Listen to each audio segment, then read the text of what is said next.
Daryl Ruiter, brought to you by Scheiben Jewelers. Yay! But I'm sure he has a cynical outlook. Boo! Hi, Daryl. Hello, boys. Happy Friday. Same to you. What was your reaction when Paul DePodesta said, bye-bye? Little surprise, came out of left field, no pun intended, but also, I think, very good. Already with the baseball guy shots. Come on, keep it above board. Real can of corn. What a Texas leaguer, even though he's headed to Colorado. Yeah, well, if you saw the results from the Browns under DePodesta the last 9.5 years, well, you'd understand. 56, 99, and 1. What are you? Outsmarted everybody. Didn't get that 100 loss. Did not do it. That's so disappointing. So disappointing. I thought he had a shot at 100 losses. So let me ask you this. I think that I want to know what you think he was really responsible for, because we don't know. And there have been a couple of people going, guys, he really wasn't responsible for much. You fans make way too big a deal about that. And I go, you guys are nuts. You guys are stoned to the bejesus. He absolutely had the ear of a lot of things. He was in charge of at least laying the groundwork for everything that's been done. I think he had way more power than anybody would ever want to say. Yeah, I agree with you. He was certainly responsible for the 1-31 misery that fans went through. He was responsible for hiring Kevin Stefanski, wanted him in 2019. They decided to hire Freddie Kitchens instead. We know what a disaster that was. Kitchens fired after 1 year. Stefanski ultimately hired. He also had his hands in a lot of non-football stuff. He was confidant, consultant, however you want to term it, with the Haslam family on a variety of business deals, both in and outside the sports sphere. He really was a chief strategy officer, not just from the management of the 53-man roster and personnel. Yeah, Daryl, he also took a lot of pride in their process that led them to Deshaun Watson. And I just wonder, is that one of the things we can definitively say that he had a huge part in? Well, I don't know if you want to put that at his feet. I think everybody had a huge part in that decision, which ended up being disastrous. But his influence within the building and within the organization, as well as Haslam Sports Group, it was pretty strong.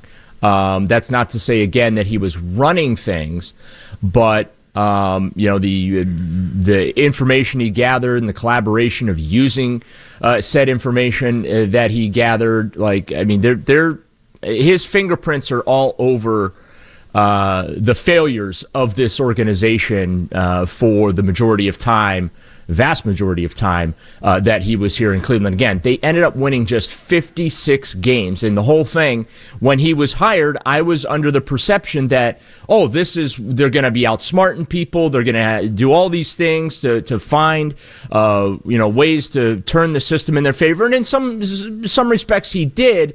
But I was maybe expecting 99 wins and 56 losses and a tie, and not the other way around. Just a very lackluster, very disappointing tenure for DePodesta here in Cleveland. And look, I'm glad he's going back to his roots into something he actually knows, and that's baseball, because he doesn't know football. Woo! Daryl Ruiter. That's some heat. I like it. Can I take it a step further? And this is a little conspiratorial, I will say. A lot of it's been reported. Jason had the article years ago. The Baker wanted a $300 million contract. Right. Okay? I think that when you said that he kind of set them on this path, Paul DePodesta set them on this path to 1-31. That he was, this is what you got to do. You got to tank it out. You got to get that. I think that I wonder, because I can't prove it. Do you think that he was one of the folks behind, hey, just let Baker go ahead and play and see whether or not he's worth it? Because I think that he was more, it's all or nothing. We either, I see a guy, it's like, well, we could have brought him back. We could have calmed people down. We could have let him not be playing when he was definitely injured and hurting himself and hurting the team by playing. Right. And I think that he maybe just wanted to prove that it's a $300 million quarterback, because it was all or nothing. Because then Deshaun comes in here and he's a $230 million guaranteed quarterback. It's literally all or nothing. And you're seeing Deshaun Watson right now, where, think about this. Think about this here, Daryl. Deshaun Watson, $230 million bust. I'm not sure Tua's contract bust. I'm not sure Kyler Murray's contract right off the top of my head bust. Meanwhile, Baker's on and Baker will get paid, I'm sure, but he's on a workable deal. They're able to bring in a lot of talent around him. He's able to reinvigorate his career. And you know what? I'm looking around the league. Other guys are doing that as well. And I'm thinking, man, if we would have been able to get him back and get him healthy, maybe he would have won a competition against a veteran out there. Maybe we would have been in a much better place as a fan base and just with our overall psyche than we would be had we had not gone down this path. Do you believe that Paul DePodesta had a lot to do with that? No, I think Baker Mayfield had a lot to do with that. His insistence on playing through the injury because he felt the pressure of wanting to earn that contract and ultimately ended up blowing up in his face along with just some of the maturity issues that he had and the Browns deciding that he was not worthy of a $200+ million investment. There were just too many questions left unanswered despite him being here for a couple of years. And that ultimately led to the divorce and the pursuit of Deshaun Watson, who at the time, setting aside the off-the-field baggage, at the time, the belief was that he would be a leap forward from Baker. And he was a ceiling that Baker was not ever going to achieve. What got lost in that shuffle is a lot of the numbers that Deshaun Watson put up with the Houston Texans, the year he led the NFL, I should say, in passing, Texans won 4 games. They were playing from behind all the time. So, of course, they were throwing the ball. Where was the analytical... Tried to say that to Tone. Tone didn't want to listen to you. That's what happens when you don't look at stats. Where was the analytical analysis on that? Why didn't anyone in the building realize that part of it? And that's not to say that Deshaun was not a great quarterback when he was with the Texans, but that is kind of part of the equation that you have to look at. Like, okay, what are the situations? You know, are we talking game-winning drives late where he's just, throwing for 150 yards in the fourth quarter to bring his team back? Or are they down by 2-3 scores and that's all they have at their disposal is just to chuck the ball down the field and see if they can pull rabbits out of their hats? So, I'm not going to put the transition from Baker Mayfield to Deshaun Watson on Paul DePodesta, but absolutely he was consulted on that. He was consulted on the draft compensation that was sent to the Houston Texans. He was consulted on the cap ramifications and the financials involved in that deal. So yes, he absolutely was a part of the decision-making process in regards to Deshaun Watson, but I don't know that it's fair to lay that solely at the feet of Paul DePodesta. All right, Daryl, for me, there's 2 roads that I talked about the directions that this could go. The one road is elevating Andrew Berry, giving him even more power or whatever than he already has, within the front office, and continuing on and, maybe elevating Glenn Cook or whatever. Okay, that's one road. I do not want to go down that road, as I've said earlier in the show. The other road is a total house cleaning, where that wouldn't be a lot of fun either, but it would rid themselves of any fingerprints of Paul DePodesta and Andrew Berry, and then obviously they would get a new coach. What road do you think they'll take? Which one do you think they should take? Well, the challenging part, one of the good things that Paul DePodesta did bring to the Haslams was patience. That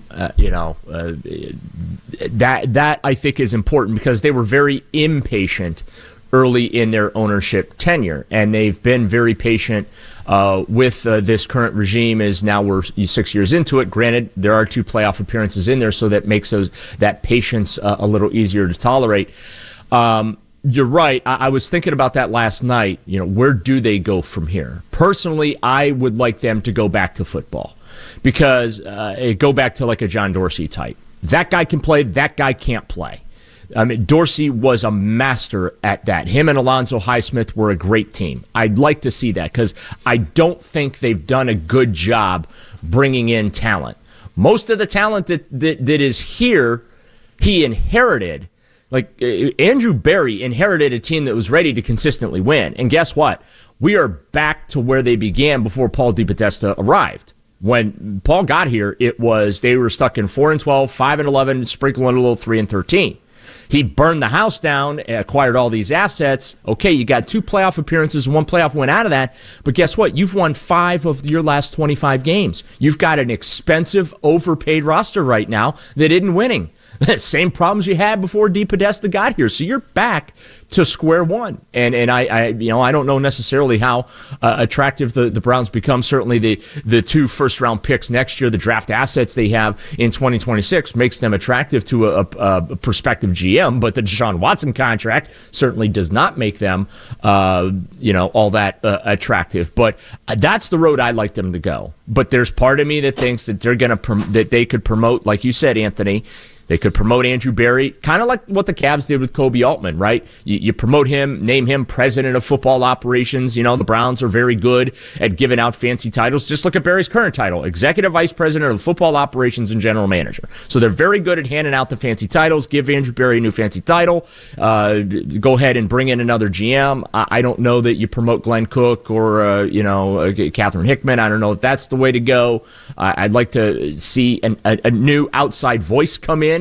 A new perspective on where they're at right now, because I don't know that the current perspective is solving the problems that they have. And they have a lot of problems, starting with the number one problem, and that's finding themselves a franchise quarterback. Yeah, Daryl, the one issue I have is that if you were to keep Andrew Berry here, I think it eliminates the chance of getting a Mike Vrabel type coach, or the year before it was Sean Payton. The other issue, to counter what I just said, is those guys aren't available. Those guys are gone. Yeah. Who would be that powerful guy? You're not going down the Josh McDaniels road again. He's been ineffective as a head coach, but he was a guy that wanted all the power too, and that's why he didn't get the job. So who are those guys that would even be available that you'd want to, give them the reins, give them all the power? Yeah, I mean, you're talking unproven coordinator dude again, right? You're talking another, Kevin Stefanski, Rob Chudzinski. I mean, because that's what the Browns have hired historically. They rarely hire a coach with previous head coaching experience, and so that is a question organizationally that I believe they have to ask as well. Do we want to go with another first-time head coach, growing pains, learning on the job type of a situation? Are we better off standing pat with Kevin Stefanski and his steady leadership, his unemotional leadership? Stefanski 2 years in a row now has given up the play calling. I don't know what that says about him in play calling, but that is something that has been well received within the building, both inside and outside of the locker room, and everyone seems to be very complimentary that Kevin was able to do that. So I don't see right now, just thinking off the top of my head, experienced head coaches being available. I don't know, do you pull John Gruden out of retirement? But then there's some, ancillary things that you have to deal with there, and his ongoing lawsuit against the NFL, the circumstances that led to his dismissal from the Las Vegas Raiders, et cetera, right? But Gruden would come in here and he'd take the world by storm, right? His press conferences would be must-see television for everybody. So I think that if a coaching change ultimately gets made, guys, I think it's going to be another unproven coordinator dude type of guy. Daryl Ruiter, brought to you by Scheib & Jewelers, Cleveland's premier jewelry store. Daryl, have we even got to ask about the game on Sunday yet? Does the game even matter on Sunday? Oh, it matters. Daryl, that's an interesting tact. To the draft Knicks, it definitely matters. It's going to be a tantastic good time for somebody. Would you rather win or lose this game? I'd rather the Browns win because, listen, we've seen them lose plenty of times. We've seen them lose in the name of draft picks, and what good has that done them? None. Exactly. So go win the game. This is a game you should win, just like Miami earlier this year where they took the boots to the Dolphins. Go take the boots to the Jets and the flaming wreckage that's left after their fire sale. Go out there and run them out of their own building, embarrass the hell out of them, and come home with your third win of the season. All right, Daryl. You have any more for this guy? Executive Vice President of Keeping It the F Real, Daryl Ruiter. Thank you very much for your time. All the best. You bet, guys. Have a great weekend. Daryl Ruiter. Brought to you by Scheib & Jewelers, Cleveland's premier jewelry store.